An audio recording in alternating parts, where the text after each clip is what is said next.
Welcome to episode 4 of our LS E30 swap guide. We're going to be covering all of the final details to get your car out and onto the road.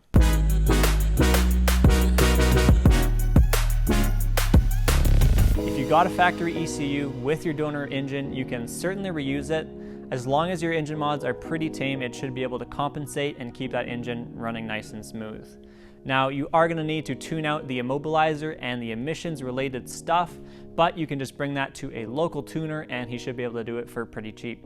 You can also use a aftermarket ECU if you're planning to make big power or go forced induction, but for this video we're not going to dive into all of those options because there's already so many videos on that. So let's get our gauges working. To get your coolant gauge working, all you need to do is get a simple adapter fitting so that you can thread in the E30 coolant sender into the head of the LS.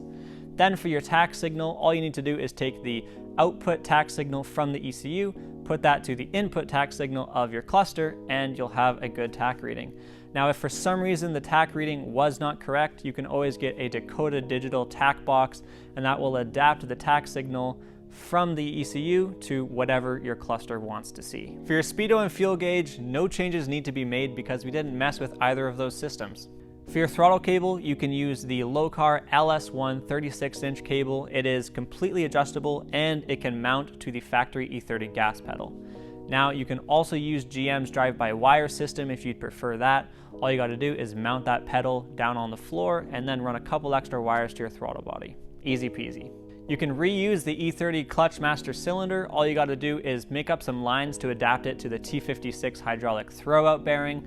Chase Bays offers a nice little kit for this, or you can always go to your local parts store and just make up those lines yourself.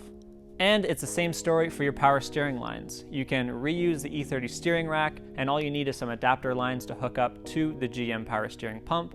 Chase Bays offers a nice little kit for this, or you could always make those lines yourself.